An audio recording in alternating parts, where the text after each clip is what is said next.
Subscribe my channel and click on bell icon for more videos. मैं ईश्वर में भरोसा नहीं करता हूं। क्या आप ईश्वर के होने का कोई प्रमाण दे सकते हैं? मैं प्रमाण हूं।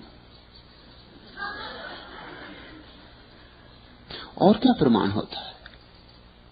मेरे प्रेम को देखो, मेरी शांति को देखो, मेरे आनंद को देखो, चखो थोड़ा। मैं जो कहूंगा उससे प्रमाण होगा।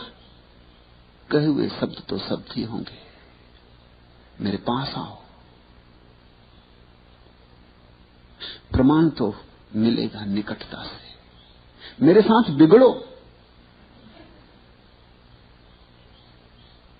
मेरे साथ राजी हो।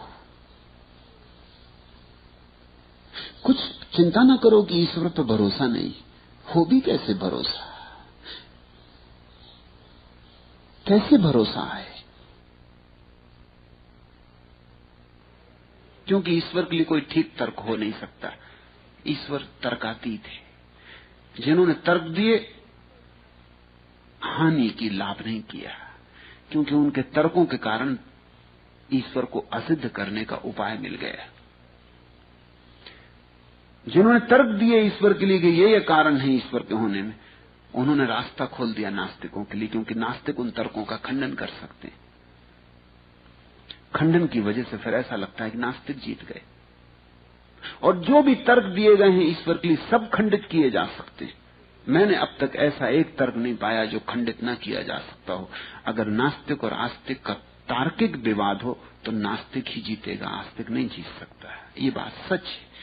ये मैं आस्तिक होकर कह रहा हूं। आस्तिक कमजोर है, आस्तिक लचर है, उसके दलीलें नपुंसक है।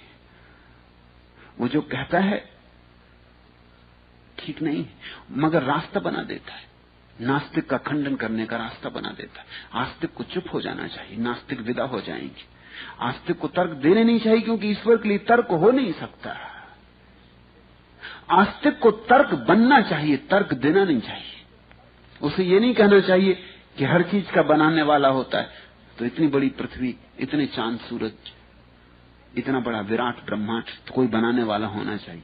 नास्तिक तत्क्षण पूछता है, फिर उस बनाने वाले का बनाने वाला कौन? चारों खाने चित्त। अगर तुम ये कहो कि उस बनाने वाले का कोई बनाने वाला नहीं, जैसा कि आस्तिक कहते रहे, तो ये बेईमानी की बात है। फिर अगर उस बनाने वाले को बनाने वाले की जरूरत नहीं, तो इस ब्रह्मांड को ही बनाने वाले की क्या जरूरत है? फिर तो तुम्हारा तर्क बेईमानी हो गया। तर्क की बुनियाद यही थी कि हर चीज के लिए कोई बनाने वाला होना चाहिए। तुम अगर ये कहो कि ये ब्रह्मांड इतना जटिल है, इसके पीछे कोई ना कोई कारीगर होना चाहिए, ठीक, लेकिन तुम्हारा कारीगर तो इससे भी ज्यादा जटिल होगा ना, उसके पीछे भी कोई कारीगर होना चाहिए। ये बात कहां अंत होगी?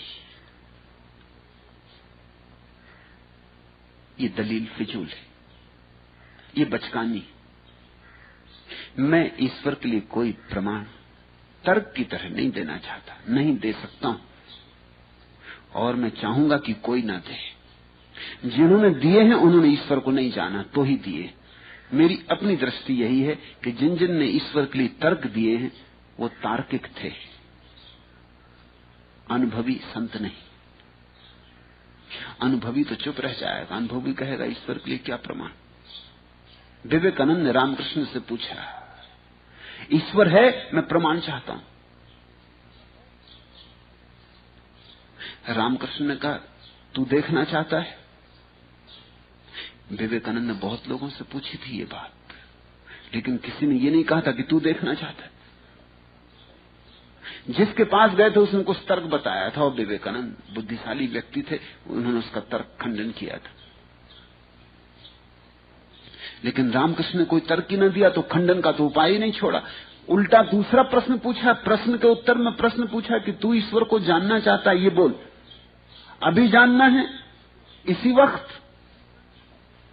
तो विवेकानंद थोड़े घबराए कि मामला क्या है, जानने का कोई पास की कोठरी में बंद है?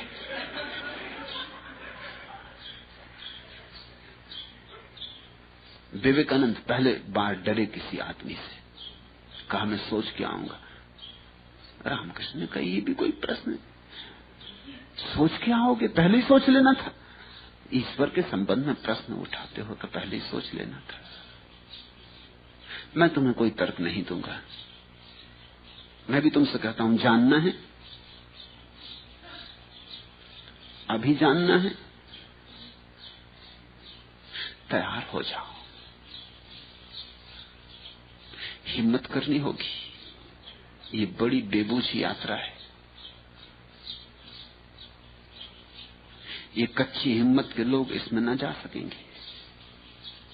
ये बड़ा दुर्धर्ष मार्ग है। क्यों? क्योंकि अपने को बिना मिटाए कोई परमात्मा को नहीं जान सकता। इसलिए तुम कहते हो परमात्मा को जानना है, मैं तुमसे कहता हूं मिटना होगा तो ही जान सकोगे। रोशनी को जानना है, अंधेरा जाएगा तो जान सकोगे। परमात्मा को जानना है, अहंकार को जाना होगा तो ही जान सकोगे। तुम चाहो कि अहंकार के रहते जान लो तो न जान सकोगे। ये तो ऐसे हुआ कि आदमी कहे कि मैं आंख तो बंद रखूंगा और रोशनी जानना चाहता हूं, आंख मैं नहीं खोलूंगा, आंख तो बंद ही रखूंगा और रोशनी जानना चाहता हूं। और अगर हम उससे कहें कि आंख खोल के ही जान सकते हो, वो कहे मैं आंख भी क्यों खोलूं, मुझे रोशनी पे भरोसा भी नहीं, पहले भरोसा आए तब मैं आंख खोलूं। तो क्या करोगे इस आदमी के साथ? और ये आंखें तो बाहर की हैं, जबरदस्ती भी खोली जा सकती, भीतर की आंखें जबरदस्ती नहीं खोली जा सकती। इन पंक्तियों पर ध्यान करना। निकल के जन्नत से आए थे हम, वहां कोई हम नफस नहीं था। चले हैं दुनिया से तेरी यारब, यहां कोई हम नवा नहीं है। ये सिलसिला मौत और जिंदगी का तो है फरेबे निगार यकसर। न कोई आया यहां कहीं से, यहां से कोई गया नहीं। तलाश दरमा में मैं भटकता कहां फिरूंगा मेरे मसीहा। तेरी नजर के सिवा मेरे दर्द दिल की कोई दवा नहीं। तुम ही कहो मैं तुम्हारे दर से कहां चला जाऊं उठ के आखिर। सिवा तुम्हारे जहां में मेरा कोई भी तो आसरा नहीं। जो तू है तो मैं नहीं हूं पैदा, जो मैं हूं तो तू नहीं है जाहिर। यहां तो बस बात एक की है, यहां कोई दूसरा नहीं। खुदा के बंदे खुदा को पाते हैं अपनी हस्ती को खुद मिटा के। खुद ही की तकमील करके देखें जो कह रहे हैं खुदा नहीं। खुदा के बंदे खुदा को पाते हैं अपनी हस्ती को खुद मिटा के। एक ही रास्ता है उसे पाने और जानने का, अपने को मिटा देना। खुदा के बंदे खुदा को पाते हैं अपनी हस्ती को खुद मिटा के। खुद ही की तकमील करके देखें जो कह रहे हैं खुदा नहीं। जो कहते हैं ईश्वर नहीं है, वो एक छोटा सा काम करके देखें, अपने को शून्य करके देखें, अपने को मिटा के देखें। तत्क्षण क्षण भी नहीं जाता, पल भी नहीं बीतता, इधर तुम मिटे उधर परमात्मा हो जाता है। जो तू है तो मैं नहीं हूं पैदा, जो मैं हूं तो तू नहीं है जाहिर। यहां तो बस बात एक की है, यहां कोई दूसरा नहीं। तुम पूछते हो परमात्मा कहां है, और मैं कहता हूं परमात्मा कहां नहीं है। तुम पूछते हो परमात्मा का प्रमाण, मैं पूछता हूं तुम्हारा प्रमाण। तुम हो इसका प्रमाण है? क्या प्रमाण है? क्योंकि जो भी अपने भीतर गए उन सभी ने पाया कि वहां कोई नहीं, वहां सन्नाटा है, वहां मैं नहीं। कभी जरा शांत बैठकर अपने भीतर जाकर खोजो कि मैं कहां है, और तुम बड़ी मुश्किल में पड़ोगे। टटोलोगे इस द्वार उस द्वार, इस किनारे उस किनारे, अंधेरे में भटकोगे, टकराओगे, मगर कभी मैं न पाओगे, क्योंकि कभी किसी ने पाया ही नहीं। तुम ये जान के चकित होगे कि परमात्मा को पाने वालों की तो लंबी कतार है, और छोटे मोटे पाने वालों की नहीं। उनकी जिनकी बात की गरिमा होगी, वेदों से लेके अब तक परमात्मा को पाने वाले गवाह तो बहुत हैं, लेकिन तुमने कभी ऐसा कोई गवाह सुना जिसने अहंकार पाया हो, जिसने ये सिद्ध कर दिया हो कि मैं हूं? आज तक नहीं हो सका। जो भी सिद्ध करने गए असिद्ध हो गए, जो भीतर गए उन्होंने पाया मैं नहीं, और पाया कि परमात्मा है। परमात्मा तुम्हारे भीतर है, मैं तुम्हारी भ्रांति है। परमात्मा की किताब को तुमने गलत ढंग से पढ़ा है, मैं की तरह पढ़ लिया है, और तुम भीतर जाते भी नहीं। वहां असली किताब है, वहां वेदों का वेद, कुरानों की कुरान है, वहां श्रीमद् भगवत गीता है, वहां भगवान है। वहां तुम जाते नहीं, तुम बाहर दौड़ रहे हो, धन कमाओ, पद कमाओ, यह कमाओ, वह कमाओ। और ये सारी कमाई किस लिए तुम्हें पता है? मैं को सिद्ध करने के लिए। बड़ा राज्य होगा तो बड़ा मैं सिद्ध हो जाएगा, धन का ढेर होगा तो बड़ा मैं सिद्ध हो जाएगा, राष्ट्रपति हो जाऊंगा, प्रधानमंत्री हो जाऊंगा तो मैं सिद्ध हो जाएगा। ये मैं की दौड़, मैं को सिद्ध करने में लगे हो, और मैं कभी सिद्ध होता नहीं, क्योंकि मैं है नहीं। जो है नहीं वो सिद्ध हो नहीं सकता।